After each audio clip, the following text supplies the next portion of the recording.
Nagsalita sa publiko sa pambihirang pagkakataon si Associate Justice Carl Miranda ng 3rd Division ng Sandigan Bayan upang linawin ang paninindigan ng hukuman sa gitna ng matinding interes ng publiko sa kasong plunder na kinakaharap nila Senator Rodante Marcoleta, dating kongresista na si Mike Defensor at dalawa pang kapwa nila mga akusado. Ayon kay Associate Justice Miranda, kinakailangan na magsalita ng korte upang maiwasan ang pagkalat ng mga maling impormasyon at maipaunawa ang wastong proseso hinggil sa proseso ng batas. Like the one the country finds itself in, hates an information vacuum. Ayaw na ng crisis yung information vacuum. If those concerned do not speak up, then someone else will fill the information vacuum. Binigyang diindi niya na hindi maaaring magpasya ang hukuman batay sa politika, opinyon ng publiko o anumang uring pressure. Aniya, ang tanging batayan ng korte ay ang konstitusyon, umiiral na batas at mga ebidensyang ihaharap sa paglilitis. The judiciary does not decide cases based on political affiliation, public opinion, public pressure, or the passions of the moment. Again, the judiciary, the courts decide these matters only according to our Constitution, the law and the evidence presented by the parties. I'd like to stress this. The judiciary's role is to protect the Constitution. It is the nation's constitutional anchor. Tayo, intong judiciary, ang anchor ng konstitusyon.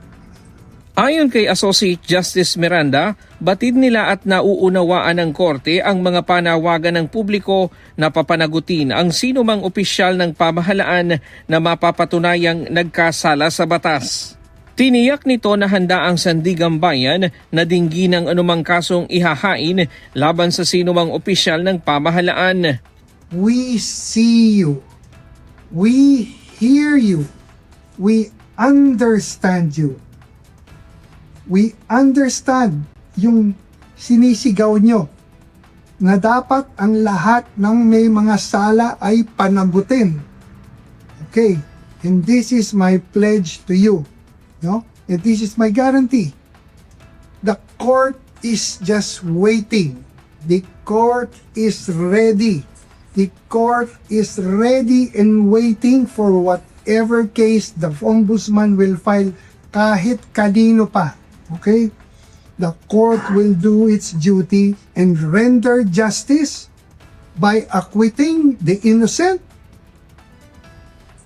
and holding the guilty accountable.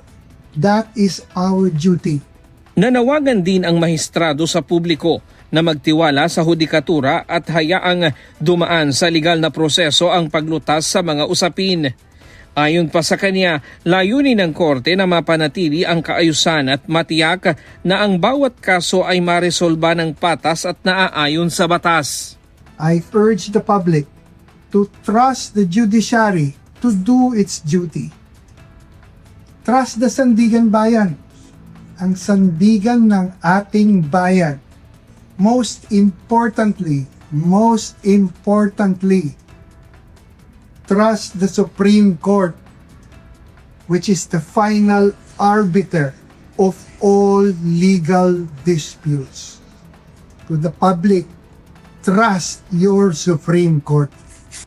Kahapon naglabas ang Sandigan Bayan 3rd Division ng warrant of arrest laban kay Senator Marcoleta, Mike Defensor, dalawa pang negosyanteng sina Joseph Espiritu at Aristotel Biray kaugnay ng umano'y hindi pagdideklara ng senador sa kanyang Statement of Contributions and Expenditure o SOSE ng 75 million pesos campaign contribution noong 2025. Ayon kay Senator Marcoleta, inaasahan na niya ang pag-aresto sa kanya matapos na maghain ng mosyon sa Sandigan Bayan kahapon ng umaga. Habang nadakip naman sina former Congressman Mike Defensor at isa pang kapwa akusado sa isang coffee shop sa Quezon City. Ryan Lacanlale, UNTV News and Rescue. Diyos ang aming sandigan, serbisyo publiko ang aming pinahahalagahan.